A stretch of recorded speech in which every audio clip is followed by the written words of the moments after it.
로 잠깐만. 해부학 이야기 우리 예주부터 진행하겠습니다.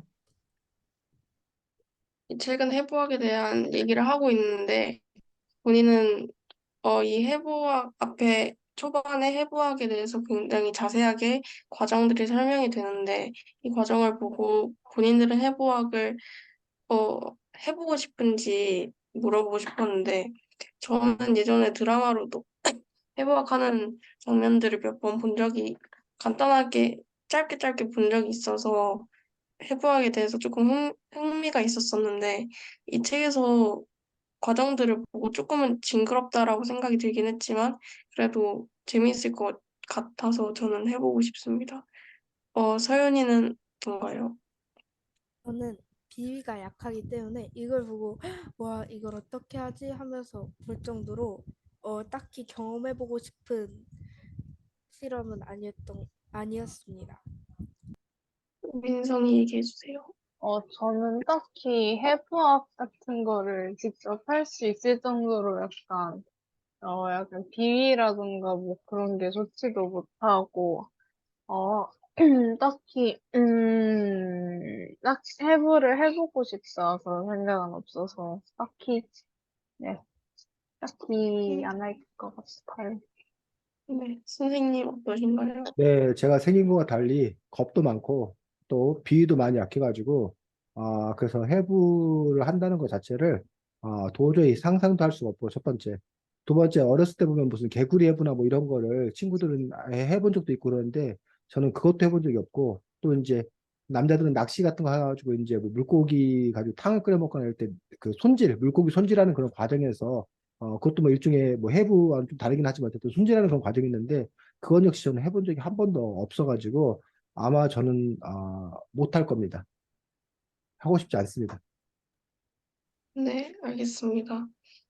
다음 질문으로는 60, 60쪽 그쪽 60쪽대에 갈레노스가 원숭이를 해부했다는 얘기가 나오고, 그리고 64쪽에는 갈레노스가 원숭이를 해부했던 그 서적을 가지고 사람들이 그 후에 해부를 할 때, 어, 인간의 흉골이 책에는 7개라고 되어 있는데 인간에는 3개가 있다. 그런데 책은 옳다고 믿었고 인간의 몸이 잘못됐다고 믿었는데 본인은 이 현상에 대해서 어떻게 생각을 하는지 궁금했습니다.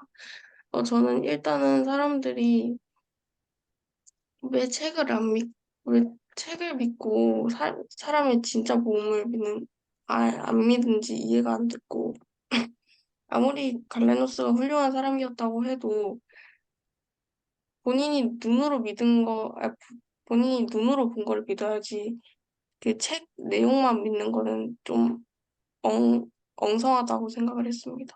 서연이는 어떻게 생각하시나요?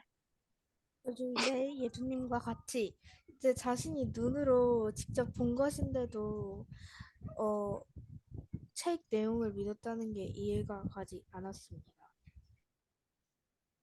네, 민성이 얘기했어요.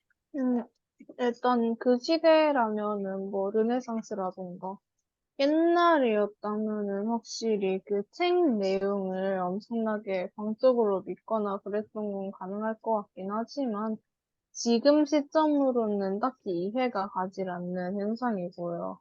뭐 사람의 인체가 잘못됐다라는 인식에 대해서는 약간 조금 미아한 느낌이 좀 있긴 했어요. 선생님 말씀해주세요. 네, 저는 충분히 이해가 됩니다. 오늘날도 과연 우리가 그런 실수를 범하고 있는 건 아닌지라고 반성해 봐야 한다고 생각합니다. 즉, 어떤 권위 있는 그 사람의 이야기나 뭐 이런 것들이 있으면 그걸 당연히 맞다고 생각하고 그것에 맞춰서 오히려 세상을 바라보려고 하는 그런 태도가 우리들에게 다 있지 않나라고 생각이 들어서, 이 책에 보면 그 이후에, 어, 그 정답은 인간의 몸에서 찾아야 된다. 책에 찾아야 되지 않는다라는 어떤 그런 말이 나오는데 그처럼 우리가 진정으로 진리를 추구하는 어떤 그런 부분에서 그 태도들은 기존의 것들을 그냥 그대로 믿는 것들이 아니라 그 자체에서 찾아야 된다는 것들. 그래서 65쪽에 보면 베실루스는 서적이 아니라 인체 속에 진실이 있다고 경종을 울리며 스스로 해부하고 해설하면서 뭐 틀린 부분을 수정해 나갔다라고 했는데 그러한 태도를 우리가 배워야 되지 않나 싶습니다. 네, 저희 오늘은 여기까지 하겠습니다. 네, 수고했습니다. 다음 서윤이. 이제 일본에서 에도 시대에 사형수의 시신을 해부했다고 했는데 이제 여기서 서민 서민만 이제 해부에 사용되었다고 했는데 되게 이것을 읽고 어떻게 생각하셨는지 궁금합니다. 일단 저는 사형수이긴 한데 이것도 계급에 따라서 이게 동의도 없이 그냥 근데 저는 잠시만요. 저는 이 사람들이 자신이 이 해부에 당할 걸 알면서도 이 범죄를 저질렀기 때문에 너무 또 이 법만 나쁜 것이 아니라고 생각했습니다. 다음 예준님은 어떻게 생각하셨나요? 저는 일단은 옛날에는 그런 낮은 계급, 낮은 지위에 있는 사람들이 낮은 지위에 있는 사람들이나 사형수들이 그렇게 해부를 당한 게 일단은 그 시대로서는 밑에 사람들은 거의 인권도 없었기 때문에 뭐 허락받고 그런 것이 없이 할 수밖에 없었다고 그 시대를 보면 그렇게 생각이 듭니다. 네, 감사합니다. 다음 민성님 말씀해 주세요.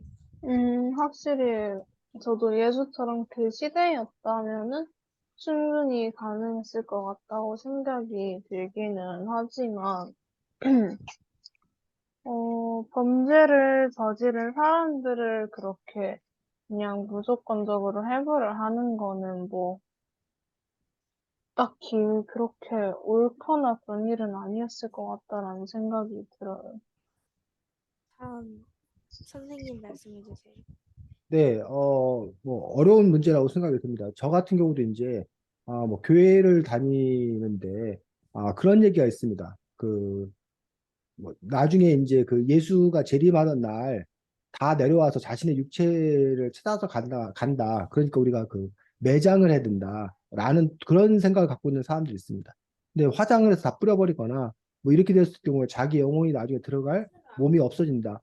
라고 생각해서 화장이나 이런 거에 반대하는 어떤 그런 신앙이나 믿음을 갖고 있는 사람들 입장에서는 그런 것들이 무척이나 당혹스러운 어떤 그런 일이 아닐까라고 생각이 들고, 그 다음에 우리가 죄를 저질렀을 때 이제 벌을 받는데 그 벌을 죄를 지은 만큼 벌을 받으면 되는 것이지 거기에 이제 이 책에서처럼 이렇게 부차적으로 또 다른 어떤 그런 벌을 받는다라는 것들은 어떤 그 법률 체계에 맞지 않는 부분이 있지 않나라고 생각이 들고 어쨌든 처음에는 그렇게 범죄자단과 이런 것들이 형벌로서 이렇게 해부가 시작됐었는데 지금은 기증에 의해서 기부에 의해서 뿌듯한 일, 자랑스러운 일로 바뀔 수 있게 되어서 그것은 무척 다행스러운 일이라고 생각이 들어서 어쨌든 어, 동의가 필요한 일이다. 강제로 해서는 안 된다라는 생각을 합니다. 네, 감사합니다. 저는 딱 이거 하나만 준비해서. 네, 수고했습니다. 다음 민성이. 어, 저는 일단은 해부라는 게 인체를 더 알기 위해서라는 것도 하나가 있지만 사실은 사람의 몸을 가르고 뭔가를 꺼내고 막 하는 거잖아요. 위대에 가면은 기본적으로 하는 것도 일단 해부라는 거를 하기도 하고.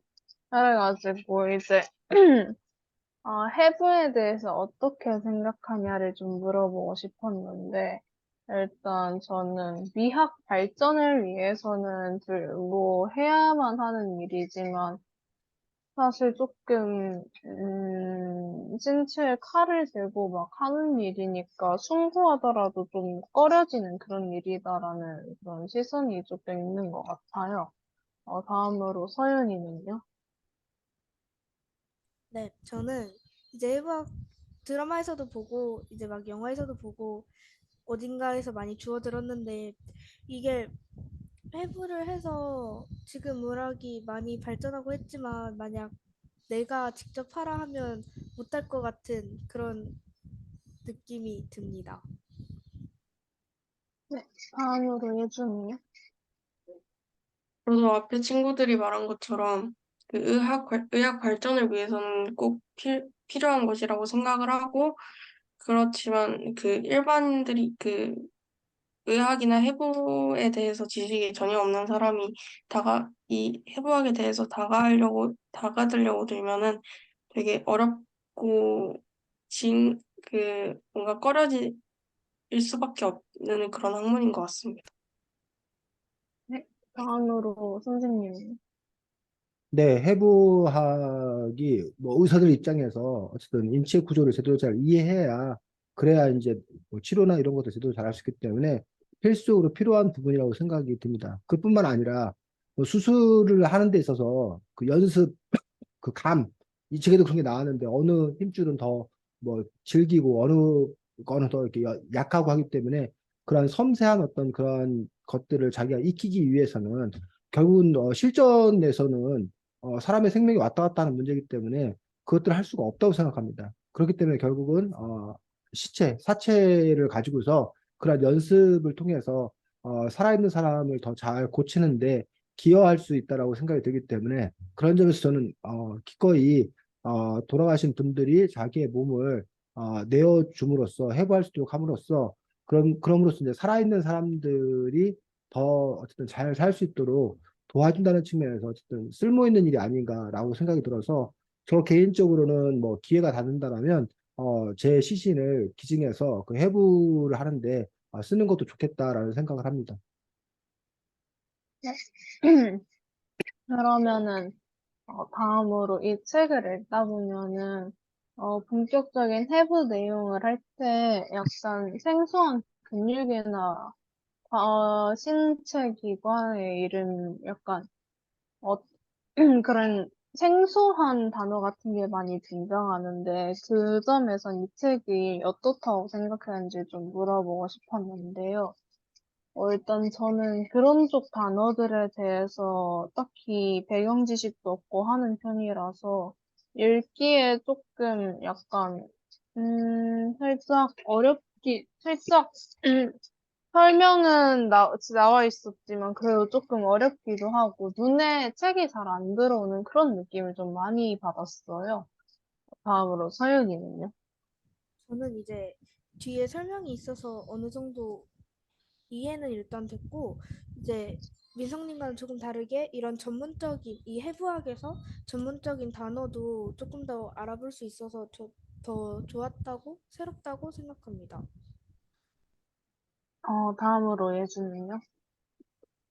저도, 저도 의학에 대한 배경 지식이 없어서 몇몇 단어들을 읽는데 조금 이해하는데 어려움을 겪긴 했지만, 그래도 의학책이나 이런 전문적인 학문을 다루고 있는 책에서는 그런 전문 용어들이 나올 수밖에 없다고 생각을 해서, 그 읽는데 어렵다고, 뭐 책 자체가 어렵다고 볼 수는 없을 것 같습니다.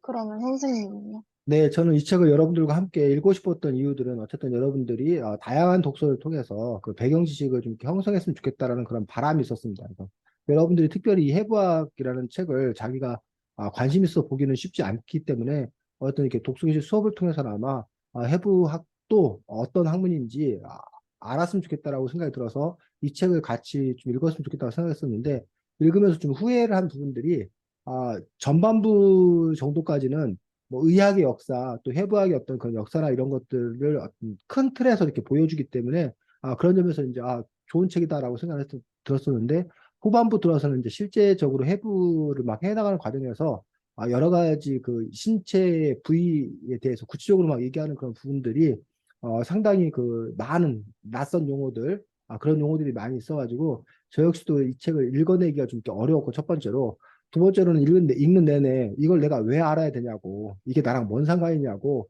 이런 얘기를 사실 상당히 많이 했습니다. 제가 평상시에 뭐 인간의 몸에 대해서 관심이 있거나, 뭐 의학에 대해서 관심이 있거나, 아니면 무슨 뭐 운동학에 대해서 관심이 있거나, 그랬다라면 좀 이렇게 흥미롭게 읽을 수 있을 텐데, 그런 부분에 대해서 별 관심이 없다 보니까 너무 세세하게 들어간 것 같아서, 나중에 이제 뭐 의대를 준비하는 그런 학생이라던가, 뭐 인체 구조에 대해서 알아야 되는, 예를 들면 뭐 화가 같은 경우도 인체 구조에 대해서 잘 알았을 때 뭐 필요하고, 물리치료사 뭐 이런 직업이라던가, 이렇게 어쨌든 인체 구조에 대해서 알아야 되는 직업을 가진 사람들은 이 책이 상당히 도움이 될 수 있는 책이라고 생각하지만, 그렇지 않은 사람들에게는 좀 이렇게 읽기가 후반부에 들어서는 좀 이렇게 버겁지 않았나라고 생각합니다. 전 여기까지 하겠습니다. 네, 수고했습니다.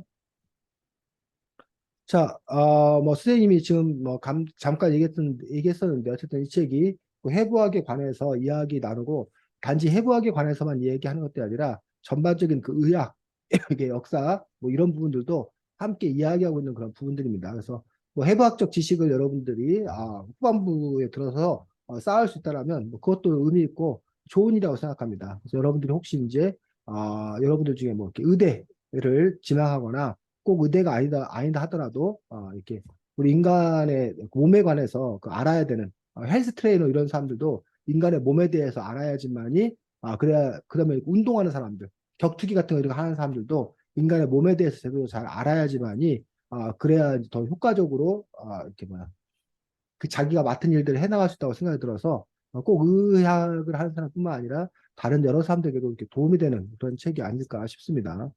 자, 이 책에 보면 12쪽의 제목이 해부학은 선의의 학문이다라고 돼 있거든. 제목이, 이 제목이 뜻하는 바가 뭐야?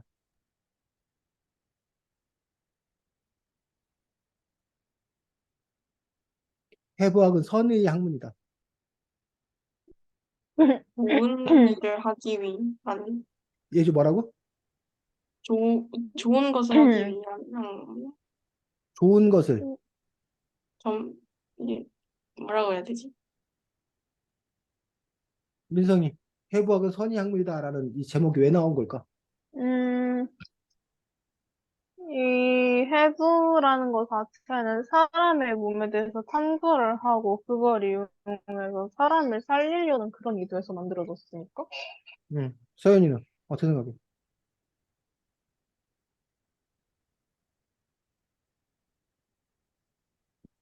해부학은 선의의 학문이다라는 말이 왜 나온 거야? 생각에 해부학이 이제 사람한테 도움이 되니까. 어? 해부학이 사람한테 도움이 되니까. 예주. 그, 해부학을 해서, 뭐, 다른 사람들을 살리거나 하는 그런 좋은 일들을 위한 것이라서. 어. 자, 선생님 같은 경우는 그걸 어떻게 해석했냐면, 여러 가지 달리 여기 13쪽 제일 마지막 문장, 애초에 한번 읽어볼까, 민성이? 13쪽. 마지막. 애초에 해부학이라는 학문은 인간의 선의를 바탕으로 성립한다는 사실을 잊어서는 안 된다. 해부하려면 우선 시신이 있어야 하는데 아무리 의학 발전을 위해서라고 하더라도 자기 시신을 기증하기로 마음먹기는 쉽지 않다. 이는 기증자의 봉사정신이 없이는 불가능한 일이다. 또한 묘가 쪽이 고인의 생사를 존중하여 해부를 허락해준 덕분이기도 하다. 그 마음을 생각한다면 시신을 절대 함부로 다뤄서는 안 된다. 그래서 여기 부분은 선의라는 것들은 결국 기증자. 그러니까 해부를 하려면 시신이 있어야 되는데, 그 시신을 기증하기가 쉽지가 않다는 거야. 그래서 의학 발전을 위해서 자기의 몸을 기꺼이 내놓는, 자기의 가족의 몸을 기꺼이 내놓는 좋은 뜻, 선의, 착한 뜻을 갖고 있어야지만이 해부학이 가능하다라고 지금 이야기하고 있기 때문에, 그래서 해부학이 선의를 바탕으로 둔 학문이다라고 이 책에서는 지금 이야기하고 있는 것도 볼 수가 있습니다. 자, 그 다음에 15쪽에 해부에는 세 가지 종류의 해부가 있다라고 나와 있는데, 그 세 가지 종류를 한번 얘기해 볼까? 첫째, 정상해부. 정상해부는 뭐야? 인체 구조를 파악하려고 하는.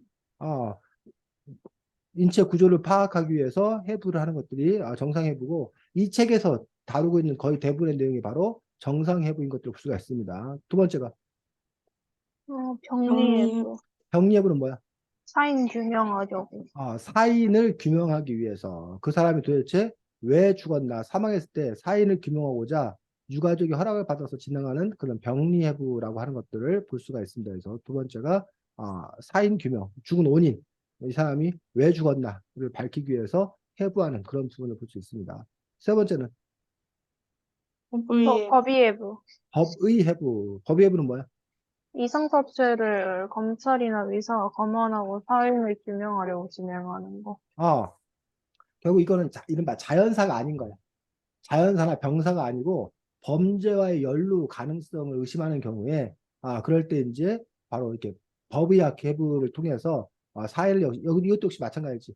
사인을 규명하는 그런 부분들을 볼 수가 있습니다. 그래서 사법해부 범죄와 관련 있을 때 이렇게 사법해부를 진행한다라고 해서 커다랗게 해부를 하는 그런 경우들이 세 가지 어떤 그런 경우를 이야기하고 있습니다. 그래서 보통의 경우는 첫 번째 거가 세 번째 거. 그래서 의학, 교육 연구 목적으로 해서 해부하는 경우가 일반적이고, 그다음에 법의학자들이 부검을 실시한다라고 얘기를 하는데, 그 사람의 사망의 원인을 밝히기 위해서 실시하는 걸 우리가 부검을 실시한다고 하는데, 그게 이제 우리가 법의 해부라고 얘기하고 있고, 여러분들이 보통 이제 드라마나 영화에서 보여지는 것들이 의학 드라마면 정상 해부를 할 거고, 의학 드라마가 아니라 그 뭐야 범죄, 경찰 뭐 이런 드라마면 바로 이 부검을 실시하는 법의 해부를 하게 되는 또 그런 부분들을 볼 수가 있습니다. 자, 그래서 이 책에서 보면 그 해부의 절차, 이단원 해부 실시에 사전 준비해가지고 해부가 어떻게 진행되는지 그 부분에 대해서 이야기가 뭐 쭉 나오는데 뭐 이거를 어, 뭐 넘어가도 되겠지? 이 음, 절차를 우리가 한번 정리를 해봐. 그래 넘어가도 되지? 네. 그래서 뭐 해부하기 위해서 먼저 그 머리를 깔끔하게 미는 일부터 시작. 물론 이제 그 전에 포르말린 용액을 주입해가지고 그 부패하지 않도록 하는 그런 일부터 시작해갖고 요 과정이 이제 차근차근 이렇게 나오게 되는 것들을 볼 수가 있는데 그 과정은 그냥 우리가 넘어가도록 하겠습니다. 자,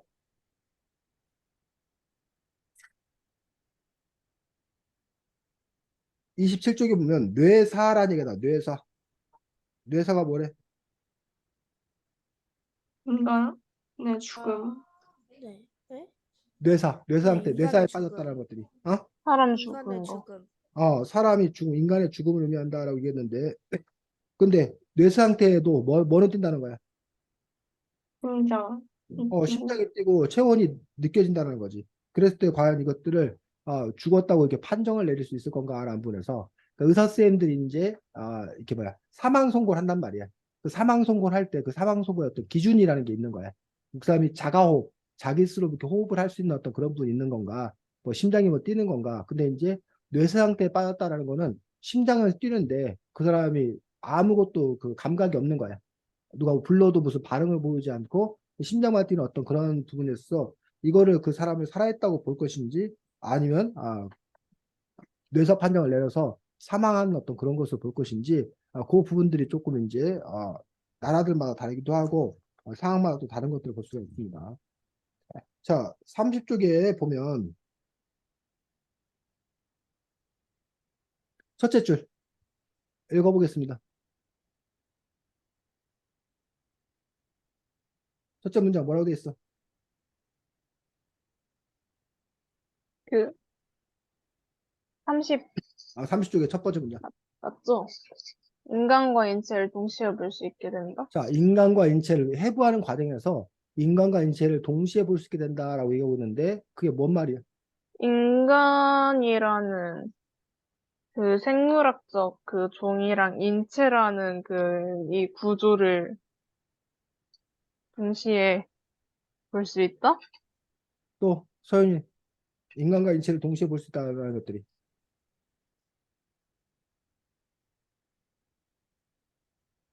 무슨 뜻이야? 어떻게 이해했어, 너는? 이게 인간 솔직히 이해가 잘 안 되는데 이거. 예주.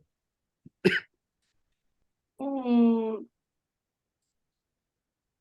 저는 앞에 그 한 명이 인간이라는 사실도 인지한다 해가지고 진짜 우리가 그냥 평소에 보는 그 인간이라는 형태랑 몸 구조를 동시에 볼 수 있게 된다라는 걸로 인간과 이해했어요. 인체를 동시에 볼 수 있다라는 말에 대해서 사실은 뭐 보면 두 번째, 세 번째 문장에 더 설명이 풀어 나와 있는 걸 볼 수 있습니다. 민성이, 서윤이, 예주라는 각각의 개별적인 인간이라는 거야. 인생을 살아온 한 사람이라는 거야. 그 사람의 인생, 그 개성적인, 개별적인 소중한 존재로서 어떤 그 인간으로서 어떤 그런 부분들. 하지만 동시에 그 개개인의 삶이 있지만 개개인의 삶을 떠나서 선생님이 됐건 민성이, 서윤이, 예주가 되었건 어떻든 인간이라는 육체, 몸이라는 부분은 뭐 하다는 거야? 똑같다라는 거야. 그런 점에서 그냥 또 하나는 그냥 대상, 과학의 대상으로서, 해부의 대상으로서 바라보게 되는 그 이중적 성격을 갖고 있다라고 얘기하고 있어요. 그래서 이 책에서 그 강조하고 있는 것들은 그 시신을 단지 대상화시키지 말라는 거야. 내가 단지 그 해부에서 의학적 지식을 얻기 위한 걸로 그런 도구로 대상화시켜서는 안 된다는 거야. 그러니까 그 자체 하나의 어떤 그런 삶이 있는 스토리가 있는 인생이고 선의를 바탕으로 두기 때문에 감사한 마음으로 그 해부에 임해야 된다는 거야. 근데 이제 만약에 우리가 그런 것만 생각하면 인간적인 감정 때문에 그 사람을 해부할 수 없는 거지. 그런데 동시에 또 이제 우리가 냉정하게 그걸 단지 뭐로 바라볼 수 있다는 거야? 시신, 해부의 대상으로도 바라볼 수 있다는 거야. 이 두 가지 마음을 함께 갖는 것이 필요하다라고 이제 이 책의 저자는 주장하고 있는 것들을 볼 수가 있습니다. 자, 32쪽에 보면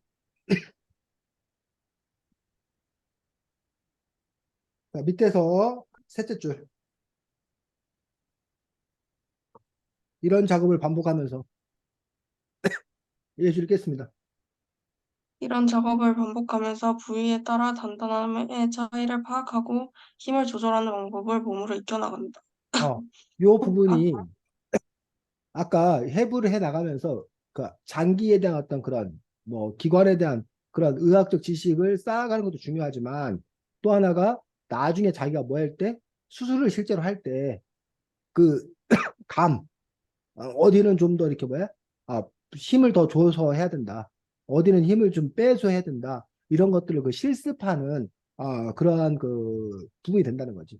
그래서 그 헤어 디자이너 같은 경우 미용사 같은 경우도 그 파마 같은 거 할 때 사람 머릿결에 따라서 그 파마 약을 얼마큼 써야 되는지 뭐 어떻게든 이제 다르잖아. 그런 점에서 이제 자꾸 이제 우리가 실습이라는 걸 통해 가지고 그것들을 익히게 된다는 거지. 뭐 어떻게 보면은 요 해부한 어떤 그런 부분들 통해서 그 의대생들이 그런 그 감 이런 것들을 익히는 것들도 또 상당히 중요한 그런 부분들을 볼 수가 있습니다. 자, 33쪽에 계속 읽어보겠습니다. 음, 또 발을 해부할 때는 근육이 지방으로 변성한 사례를 마주하기도 한다. 이런 상태를 통해 고인이 생전에 누워서 지냈거나 걷지 못했으리라는 점을 추측할 수 있다. 이를 통해 근육은 계속 사용해야만 하며 관절도 움직이지 않으면 뻣뻣해진다는 사실을 알 수 있다. 동시에 재활치료의 중요성도 이해하게 된다. 요 얘기가 무슨 얘기야? 소연이.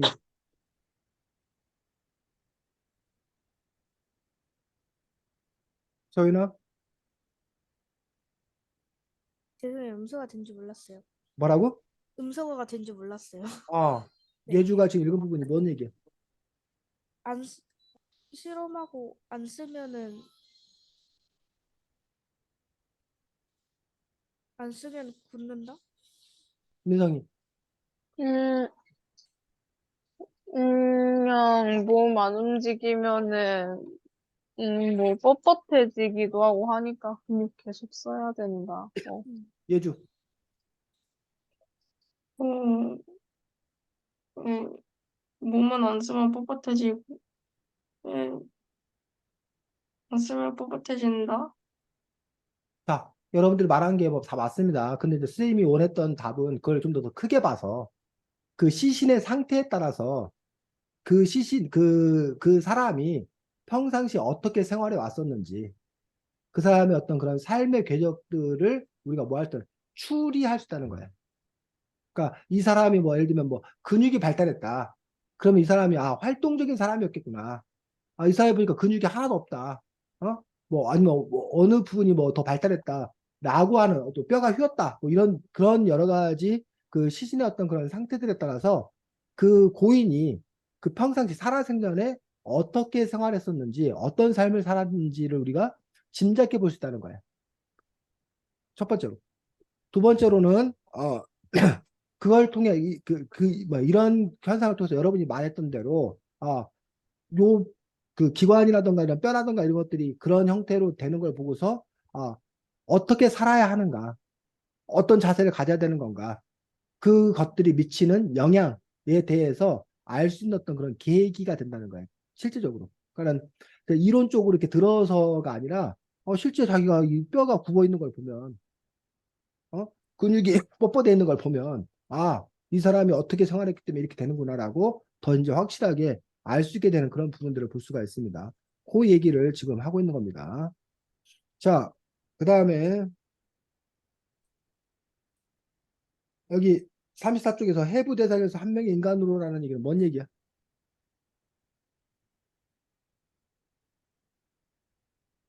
어,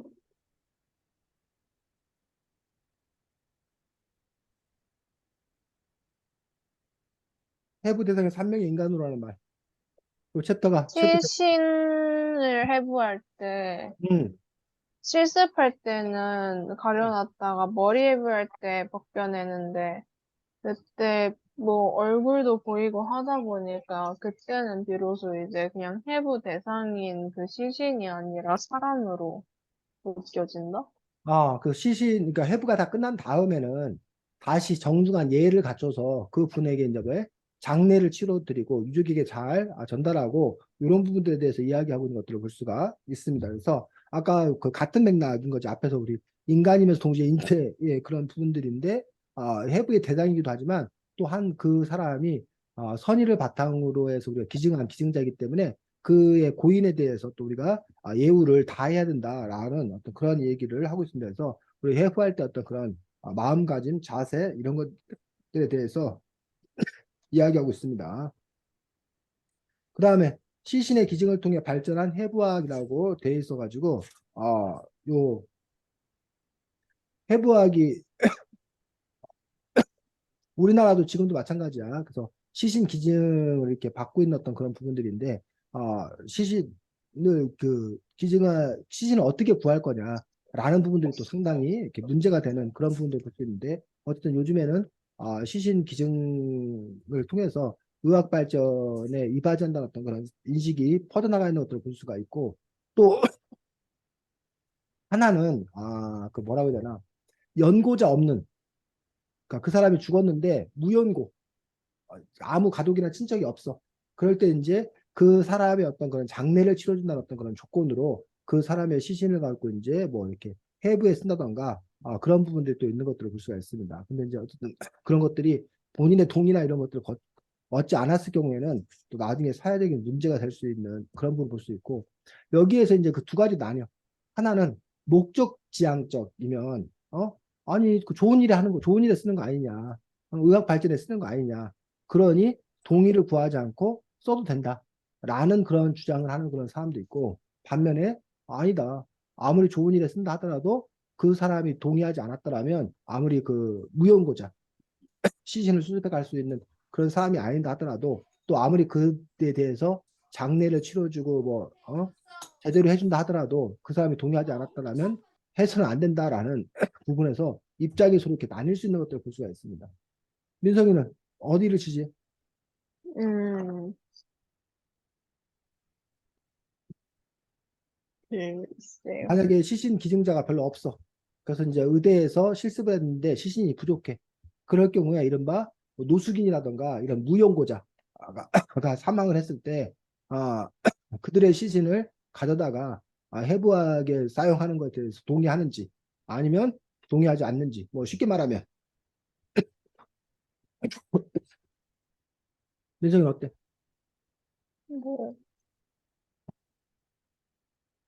그 절차가 합법적이고, 뭐, 생전에 동의를 받고 했다면야 문제될 건 없겠죠. 그러니까 동의하지 않는다 하면 시신이 부족해도 해서는 안 된다. 그거는 거의 그 시체 자체를 모욕하는 행위 아닌가, 그 주인을. 그러니까 안 된다. 부족해도. 네. 지네가 무용고잘 때 지네 시신 맘대로 쓰는 거 오케이 하진 않을 거잖아요. 서윤이는 저도요. 맘대로 아무리 부족하자 해도 동의 없이 쓰는 건 안 될 것 같아요. 예주는 마이크 켜고 예주야. 저도 동의 없이 쓰는 건 어려울 것 같아요. 그런 부분에서 이제 현재 쓰인 우리나라 상황은 어떤지 잘 모르겠는데 어떤 그 부분에 대해서 이제 사람들마다 이렇게 과정과 절차를 중요시 여기는 민성이, 서윤이, 예주는 과정과 절차를 중요시 여기는 그런 사람들이고 또 어떤 사람들 같은 경우는 과정과 절차보다는 목적이 좋으면 목적이 좋으면 과정이 정당화된다는 또 그런 생각을 갖고 있는 사람들도 있습니다. 반면에 과정이 불이하면 목적이 아무리 좋아도 안 된다라고 생각하는 사람도 있고 그런 문제는 사실 이 문제 말고도 여러 가지 문제에 부닥치는데 민성이, 서윤이, 예주 같은 경우에 나는 과정 중심의 사람인지 아니면 목적지향적인 사람인지 그런 점에서도 이제 자기 자신이 어떠한 선택을 한 사람인지 스스로 이렇게 볼 수도 있다고 생각합니다. 자, 그 다음에 요 고대 문명에 의학해가지고 파트 2장은 해부학은 어떻게 발전했나 해서 해부학을 중심으로 해서 의학 기술의 발전에 대해서 파트 2에는 쭉 이렇게 나와 있는 것들을 볼 수가 있습니다. 그래서 여러분들이 아마 의학 발전의 어떤 그런 역사를 이 책을 통해서 우리가 이해할 수 있지 않을까 생각합니다. 최초의 의술은 어땠다는 거야?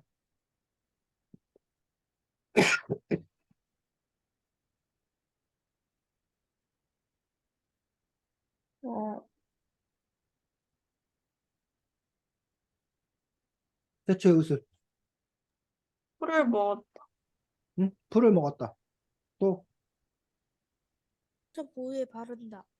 서인이 뭐라고? 상처 부위에 바른다. 어, 그래서 어쨌든 경험적으로 풀을 바른다던가 뭐 이런 식으로 해서 그런 초기 의술들이 생겨났다라고 얘기하고 있어. 근데 사실은 그 부분보다 더 큰 건 뭐였다는 거야? 도박적인, 민성이. 약간 도박처럼, 도박? 왜 도박이 나와? 본능적으로. 아니, 뭐라고 해야 되지? 서인이 뭐라고? 본능적으로. 서인이 마이크에 좀 가까이 대고 얘기할 것 같아. 선생님, 본능적으로라는데. 본능적으로. 본능적으로? 자, 아니요. 45쪽에 보면 그런 것보다는 여러분이 물론 말한 대로 그렇게 다양한 경험을 통해서 이것도 해보고 저것도 해보고 그런 그 균합적이라고 그러는데 그런 걸 통해서 아플 때는 뭐 이 풀을 먹었더니 낫더라 라는 어떤 그런 경험적 데이터가 쌓인 것들이 결국은 의학 발전의 기초가 되었다라고 얘기하고 있지만 그거 말고 오히려 의술이 더 중요하게 됐던 건 뭐라는 거야? 45쪽에. 왜 병에 걸린다고 생각한 거야? 악마 때문에 심이라. 악마의 소행으로 받아들였다는 거야. 그렇기 때문에 사실 이때는 의학하고 뭐가 분리가 안 돼 있었어? 이, 그, 의술, 신앙. 신앙. 응. 신앙, 의술하고 신앙이 분리가 안 돼 있는 거야. 우리나라도 마찬가지지. 옛날에 아프면 뭐 했어? 사람이 아프면 무당 불러가지고 무당 불러가지고 구했죠. 구술했다는 얘기야. 그 악귀를 내쫓아야 된다고. 그게 우리나라만 그런 게 아니라 다른 나라도 마찬가지였다는 거지. 그래서 사람이 왜 아픈가라는 어떤 그런 부분에서 이걸 악귀가 들어와서 아프다라고 생각했기 때문에 악귀를 어떻게 내쫓을 건가. 그래서 신에게 기도하고 주술을 걸어서 질병을 물리치는 행위. 이런 것들이었다는 거야. 그래서 무당과 의사가 분리되지 않았다는 거야. 초기에는. 이해가? 네.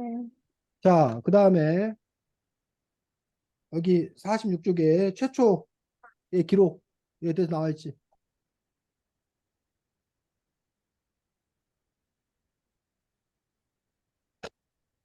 뭐가 최초의 의학서적이라고 할 만하대? 수저, 음, 48쪽.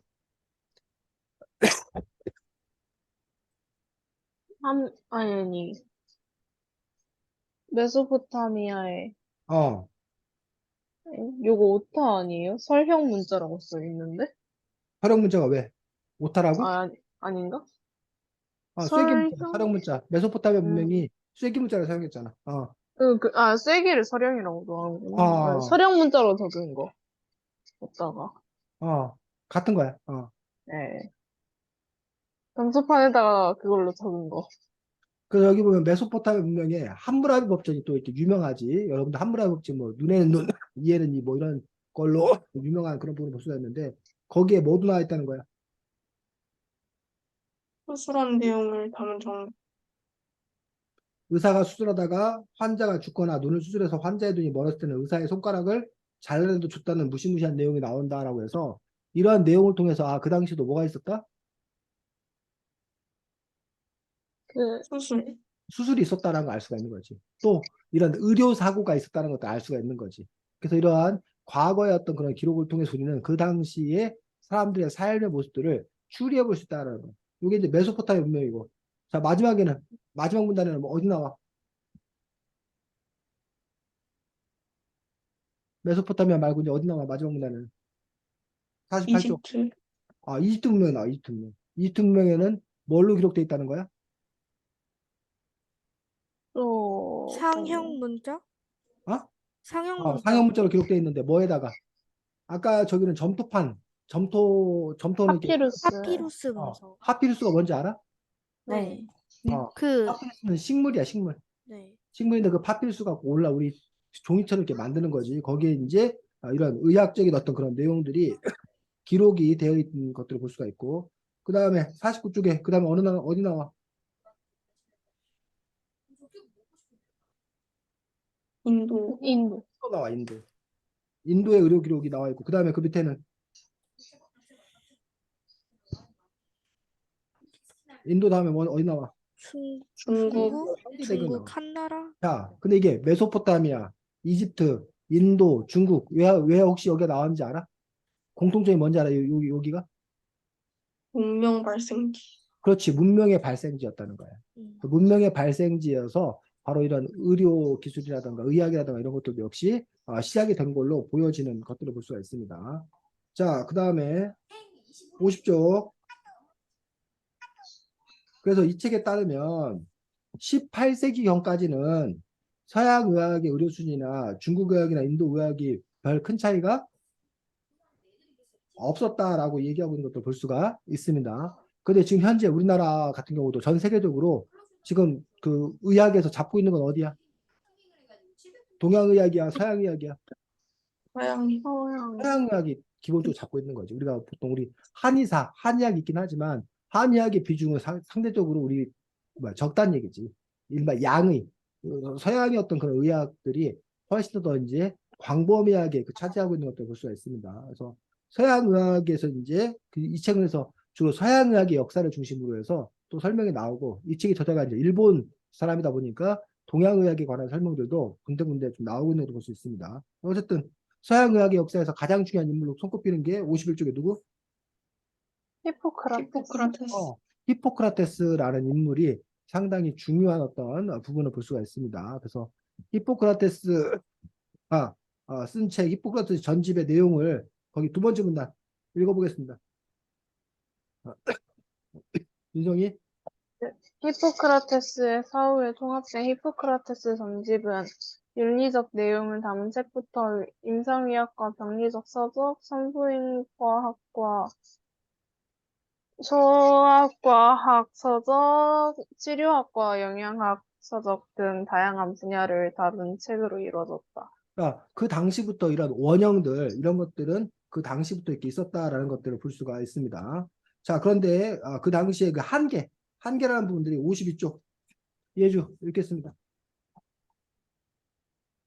치료법이 소극적이었던 이유는 당시의 질병의 발생 원인이 네 종류의 즉 혈액, 점액, 황담즙, 흑담즙의 균형 붕괴라고 믿었기 때문이다. 다시 말해 필요 이상의 물질을 체외로 내보내서 내 종류의 체액 균형을 맞춰주면 질병이 낫는다고 믿었다. 그 체액의 균형을 그 당시에는 중요하게 생각을 했다는 거야.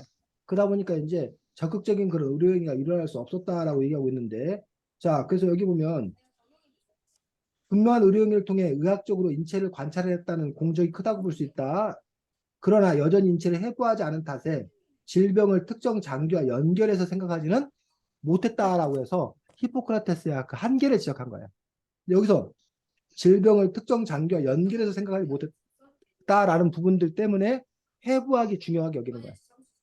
그 해부학을 통해서 질병과 특정 그 장기와의 연결관계 이런 것들이 규명이 되고 밝혀지는 그런 부분들을 볼 수가 있다는 거지. 자, 그래서 그 부분에 대해서 이제 의료 기술에 대해서 나와 있는 것도 볼 수 있습니다. 그래서 오줌을 넣어 탁한 정도와 세계 농도를 확인하는 방법으로 건강을 진단했다. 뭐 지금도 사실은 소변 검사 이런 거 하지. 근데 옛날에도 그런 소변 검사 했었는데 다만 이제 그 정도, 그 방법이나 정도가 지금과는 많이 달랐던 그런 부분을 볼 수가 있고. 자, 마지막 문단 서열이 읽어볼까? 현대에도 통하는. 현대 현대에도 통하는 의료 기술은 대체로 19세기 이후에 급속히 발달했다. 예를 들면 진료의 기본인 타진과 청진 또 19세기에 들어선 뒤에야 보급되었다. 외과 수술에 사용하는 마취제도 19세기에 이르러서 개발되었다. 즉 그전 우리가 그 알고 있는 네. 현대 의학이라는 것들은 다 이렇게 19세기 이후, 그러니까는 200년도 채 안 된 어떤 그런 기간 동안에 있었다는 거지. 그 전에 오랜 기간 동안은 사실은 그 의학의 어떤 그런 발전의 정도가 그리 빠르지 않았다는 거야. 자, 그 다음 쪽 53쪽에 셋째 줄 소독법 예주. 또 소독법도 19세기 후반에 개발되었다. 그 전에는 소독도 하지 않고 수술을 진행했다는 뜻이다. 당연히 상처가 골맞지만 당시에는 이 또한 낫는 과정이니 어쩔 수 없다고 생각했다고 한다.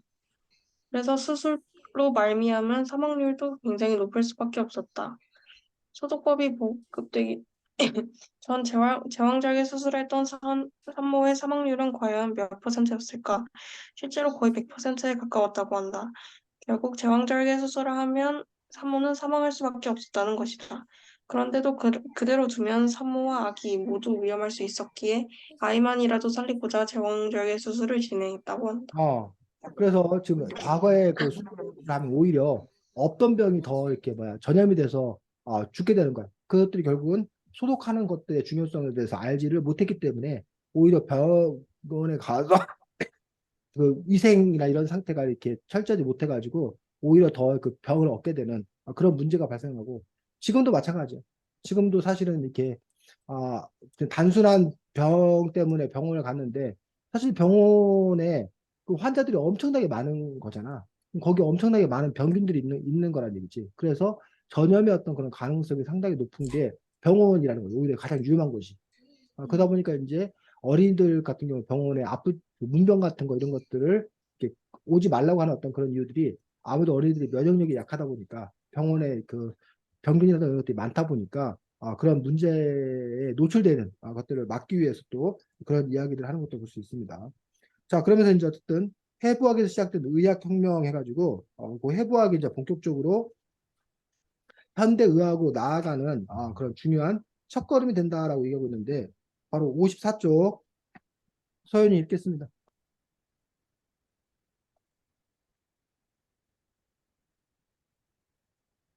54쪽 어디부터예요? 첫 번째 줄 인식의 전환.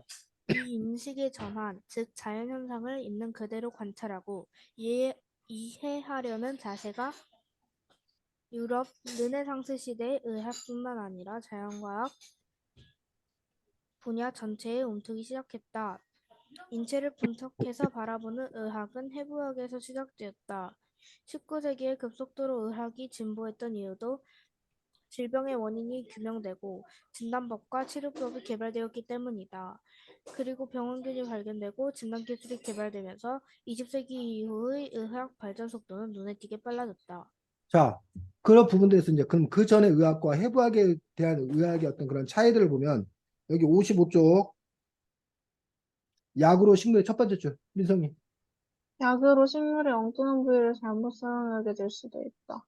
질병의 원인도 모르는 상태에서 경험을 바탕으로 깨달은 방법만 이용해왔으므로 그 효험을 확인하려는 시도조차 이루어지지 않은 것이다. 당연히 제대로 된 정보가 축적되지 않았다. 반면 해부학은 인체와 대조화해서 질병을 다시 한번 확인하는 방법이다.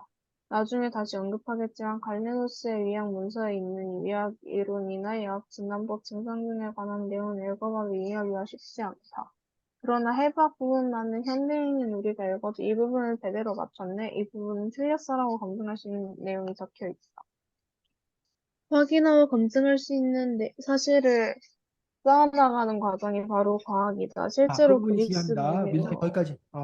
확인하고 검증할 수 있는 사실을 쌓아가는 과정이 바로 과학이다라고 하는 부분에서 과학이 뭐냐라는 부분에서 이제 정의가 뭐 여러 가지 있을 수 있는데 그 중에 하나가 민성이가 이른바 무슨 실험을 했어.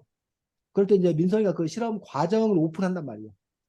그럴 때 민성이가 한 실험을 서윤이가 똑같은 조건에서 똑같이 했어. 그럴 때 민성이가 얻은 결과와 서윤이가 얻은 결과가 똑같이 나오면 그게 바로 과학적이다라고 그 검증받게 되는 그런 부분을 볼 수 있다는 거예요. 그래서 이제 여기에는 그전에는 이제 이른바 경험적인 의학을 경험적으로 이렇게 하다 보니까 맞을 수도 있고 틀릴 수도 있고 찍기 쉽게 말하면.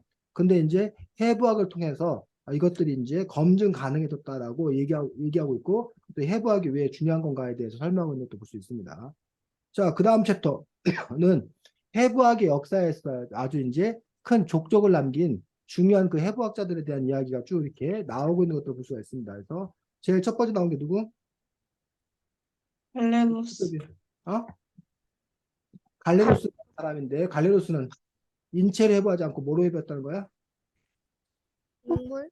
원숭이. 원숭이나 동물 같은 것들을 해부했다는 얘기예요. 그래서 이제 어쨌든 해부를 했다는 점에서는 상당히 의의가 있으나 인체를 해부하지 않고 원숭이나 동물을 해부했기 때문에 원숭이와 사람이 뭐 유사한 점도 많지만 차이점도 있기 때문에 근데 그 것들을 바탕으로 우리 인간을 이해하려는 데 있어서는 한계가 좀 있을 수도 있었다라고 얘기하고 있습니다. 자, 그러면서 이제 그들이 갖고 있는 한계 중에 하나가 여기 59쪽 혈액의 영혼이 깃들었다. 거기 읽어보겠습니다. 서윤이. 잠시만요. 59쪽. 혈액의 영혼이 깃들었다. 밑에서 마지막 문단. 고대 그리스 사람들은 고대 그리스 사람들은 철학적 사상으로 생명력을 다뤘다. 그들은 생명력을 푸네우마, 즉 영웅이라는 말로 표현했다. 그리고 인간에게 네 종류의 액체가 있다. 라는 히포크라테스의 생각을 이어받은 갈리노스가 영혼과 혈액의 관계를 체계화했다. 현대를 살아가는 우리는 혈액이 체내를 순환한다는 사실을 안다.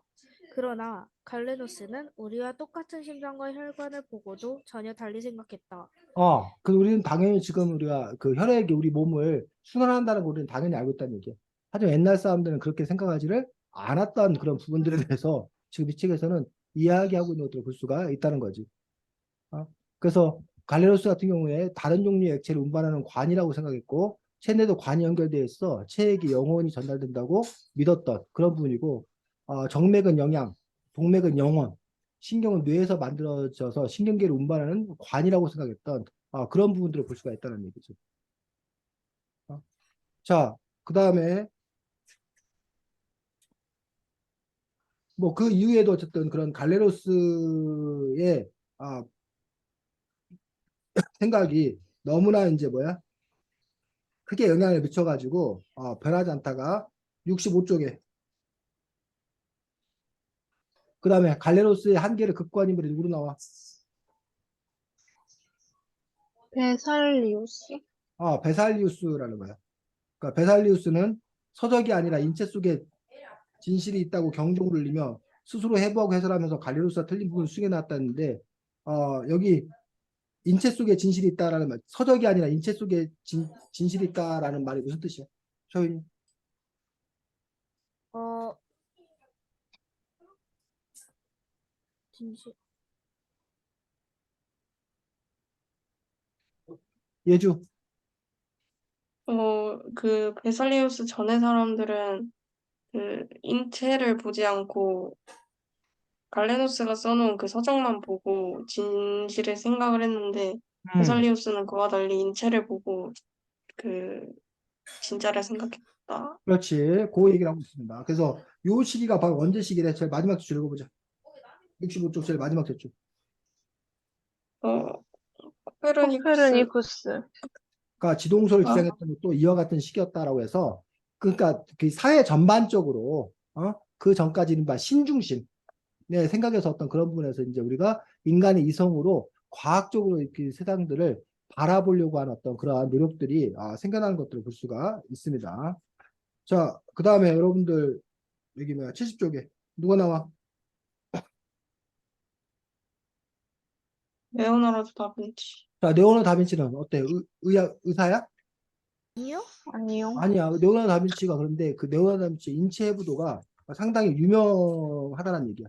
레오나르도 다빈치나 미켈란젤로가 이렇게 인체 해부에 관심이 있었던 이유는 뭐야? 그림을 더 잘 그리기 위해서. 그렇지. 인체를 더 정확하게 표현하기 위해서 이런 관찰, 이런 것들이 상당히 중요했던 것들을 볼 수가 있다는 거야. 그래서 이제 사실적 묘사를 위해서는 인체 구조를 잘 알아야 하기 때문에 예술가가 인체에 대해서 이렇게 관심들을 많이 가졌던 그런 이야기가 또 이렇게 나오고 있는 것도 볼 수가 있습니다. 그다음에 77쪽에 자, 그다음에 또 이제 중요한 인물. 합의. 합이라는 인물이 나오는데 왜 합이라는 인물이 중요한 거야? 처음으로 혈액순환설을 주장했다. 혈액순환설을 주장했다는 거야. 그 아까 앞에 그 누구였지? 갈렐로스나 아니면 이제 그 전에 그 아까 누구였어? 그 히포크라테스 같은 경우가 이제 네 가지 액체가 체액이 뭐 이렇게 한다 뭐 이런 식으로 이제 갖고 있었는데 그것이 아니라 혈액이 순환한다는 것들을 요 파비가 이제 밝혀내기 때문에 그런 점에서 상당히 중요한 의미가 있게 있는 것들을 볼 수가 있습니다. 자, 그다음에 그 넘겨서 78쪽 누가 나와? 데카르트. 데카르트가 나와. 데카르트가. 그 데카르트 같은 경우는 뭐야? 이 사람 뭐 한 사람이야? 철학자. 철학자고 수학자라는 얘기야. 철학자고 수학자인데 요 데카르트가 요 합의 이론을 지지했다라고 되어 있고 그래서 이게 학문은 서로 다르지만 의학, 철학 다르지만 이게 함께 발전해. 의학적 성과를 바탕으로 철학에 대해서 생각할 수 있게 되는 거고 뭐 철학적 성과를 바탕으로 또 의학이 나아가는 거고 해서 이런 것들이 이제 함께 또 이렇게 맞물려 돌아가는 그런 부분들을 볼 수가 있습니다. 그래서 시대의 어떤 그런 부분들이 어느 한 분야만 이렇게 쭉 가는 것이 아니라 다른 거에 어떤 그런 발전에 영향을 받아서 그 철학도 이렇게 바뀌게 되는 거고 그 철학 사조에 따라 또 뭐 예술도 바뀌게 되는 거고 이렇게 서로 영향을 끼치는 그런 모습들을 또 이 책을 통해서 볼 수가 있습니다. 그래서 여기 79쪽에 마지막 문단 당시에는 읽겠습니다. 당시에는 아리스토텔레스의 철학이 대학 교육의 기초가 되었는데, 데카르트는 이를 대신하여 새로운 기계론에 근거한 자연철학을 주장하려고 한 것 같다. 데카르트는 이를 추진하면서 적절한 예시로 합의의 혈액순환설을 꼽아 이용했다. 이렇게 고대의 권위에 대한 집착을 끊어내며 생리학이 발전한다. 그 전에는 다 아리스토텔레스가 완전 짱 먹고 있었다는 거야. 모든 아리스토텔레스의 철학이 무조건 옳고 아리스토텔레스에 대해서 의심하지 않았다는 거야. 근데 뭐 천문학도 그렇고 이렇게 의학도 그렇고 아리스토텔레스의 얘기에 대해서 의문을 품고 그러면서 이제 우리가 이른바 데카르트였던 그런 시대로 넘어온 거지. 그래서 우리가 만물의 영장, 나는 생각한다 고로 존재한다고 해서 이성의 시대. 그게 이제 우리가 데카르트 시대로 지금 우리가 살고 있는 거야. 근데 현대에 들어서서 이런 데카르트의 어떤 그런 시대를 우리가 또 극복하려고 하고 있어. 그래서 우리 인간만이 뛰어난 존재다라는 어떤 이성적인 존재라는 부분에서 인간 역시 그냥 뭐야 전체 생태계 중에 한 부분일 뿐이지 인간이 어떤 그런 특출난 존재가 아니다라는 그런 새로운 사상, 새로운 움직임들이 이렇게 있다라는 얘기지. 그것도 역시 이러한 의학이라든가 이런 화학이라든가 이런 여러 가지 연구 성과들을 바탕으로 또 이것들이 진행이 되는 것들을 볼 수가 있습니다. 그래서 그 다음에 이제 보면 8쪽 제목이 뭐야? 인쇄술은 어떻게 해부학을 바꿨나? 그 인쇄술, 이른바 구텐베르크의 인쇄술이라는 부분들이 종교혁명, 종교개혁에도 아주 큰 영향을 끼쳤고, 바로 이 해부학에도 인쇄술이 상당히 중요한 역할을 했다는 것들을 얘기하고 있다는 거예요. 그래서 사실은 우리가 최초의 금속 활자본은 뭐야? 여러분, 직지, 세계 최초의 금속 활자는 직지 아니에요? 직지심체 요조이잖아. 우리나라 거잖아.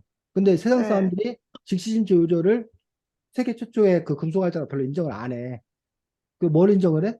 구텐베르크. 구텐베르크의 활자를 최초의 금속 활자를 인정을 한다는 얘기야. 그 차이가 뭐냐면 우리나라의 그 직지심체 요조 같은 경우는 그냥 종교 서적이기 때문에 크게 그 뭐야 사회를 바꾸거나 하는데 결정적인 영향을 못 끼친 거야. 근데 이제 구텐베르크의 이런 활자 같은 경우는 여기 나와 있는 것처럼 해부학의 역사에도 상당히 중요했고 신학 종교 혁명에도 큰 영향을 끼쳤고 이런 사회의 변화를 추동했기 때문에 그런 점에서 이제 그 구텐베르크의 금속활자를 상당히 중요시 여기는 그런 부분들을 볼 수가 있습니다. 그래서 아까 그 앞에서도 쌤이 얘기했었는데 결국은 한 학문이 하나로서 발전하는 것들이 아니라 뭐 함께 같이 이렇게 간다는 얘기. 지금도 무슨 뭐 IT 기술이 발전하니까 그 IT 기술이 의학하고 이렇게 맞물려 가지고 더 발전하게 된다던가 그 전에 시도를 못했던 것들이 더 나아갈 수 있게 된다던가 이런 것들이 같은 맥락으로 이제 가는 것처럼 여기도 역시 마찬가지인 부분들을 볼 수가 있습니다. 자, 다음에는 우리가 좀 이렇게 고민이 있는데 다음 주가 저기야 광복절이야 8월 15일이. 그리고 8월 22일 그때가 쌤이 지금 지난주가 1차 휴가였고 8월 20일, 20일 그때가 2차 휴가여가지고 쌤이 무슨 기본소득 지구 네트워크 학술대회 뭐 그 참여해서 뭐 스태프로 일을 해야 돼가지고 그러다 보니까 우리가 8월 15일, 8월 20일 2주간 빠지고 8월 29일 날 다시 공부를 해야 되는데 여러분이 만약에 시간이 되면 다음 주 중에 14일, 16일, 17일, 18일 중에서 여러분이 같이 시간이 되면 시간을 바꿔서 수업을 할 수가 있거든. 방한 1번에서 지금 시간을 맞춰가지고 8월 14, 16, 17, 18 중에 같이 시간을 맞춰서 수업을 한 번 더 하고 그다음에 8월 29일 날 수업한다. 1안. 아니다. 그냥 8월 29일 날 수업한다. 2안. 어떻게 할 거야, 예주? 그냥 첫 뭐라고요? 번째는 어? 지금 예주 보강을 뭐라고요? 뭐라고? 하느냐 안 하느냐 이거죠. 8월 15일이 하필 또 이렇게 저기여가지고 광복절이어가지고 그래서 8월 15일 수업만 원래 우리 뭐 공일날 수업 안 하는데 그 뭐야 방학하고 막 이렇게 껴가지고 이번 달 수업이 두 번밖에 못 하는 상황이야. 화요일 날 수업이 다른 뭐 요일은 상관이 없는데 그래서 요거를 좀 이렇게 조정을 할 생각이거든. 어떻게 안 해도 될 것 같은데. 서윤이 뭐라고? 저는 보강 안 해도 될 것 같아요. 안 해도 될 것 같아. 서윤이는 물론 여기 아, 방학인데 모처럼 좀 쉴까요? 그러니까요. 얼마 안 좋은 것 남았는데. 같아요. 자 그렇게 아유, 하십시오 방학 얼마 그러면. 남았다고. 자 그러면 5월 그 8월 20 그 8월 29일 날 음, 그때 수업할 때 뭐를 해야 되는 거야? 꼰대 아빠와 등골 브레이크의 브랜드 설정 요거 가지고 해야 되겠네. 그러면 오늘부터 나는 세계 시민단을 패스하는 거네. 네, 맞아? 네. 네, 자, 그러면 꼰대 아빠와 등골 브레이크의 브랜드 설정이라는 책으로 8월 29일 날 우리가 만나도록 하겠습니다. 네. 어, 네, 어? 네, 됐어? 네. 네. 쌤이 감기 걸려가지고 아주 정신이 없네, 지금. 자, 뭐 어쨌든 더위도 조심하고, 네. 코로나19 조심하고, 건강하게. 뭐, 계약은 언젠데 방학이 얼마 안 남았다는 거야? 다음 주 다음 주요. 목요일이요. 다음 주에 계약해? 네. 네, 아이고, 아이고, 그랬구나. 그래, 고생들 해. 남은 방학 잘 보내고 수고 네. 많았습니다. 안녕. 네. 안녕히 안녕히 계세요. 계세요. 음. 안녕하세요.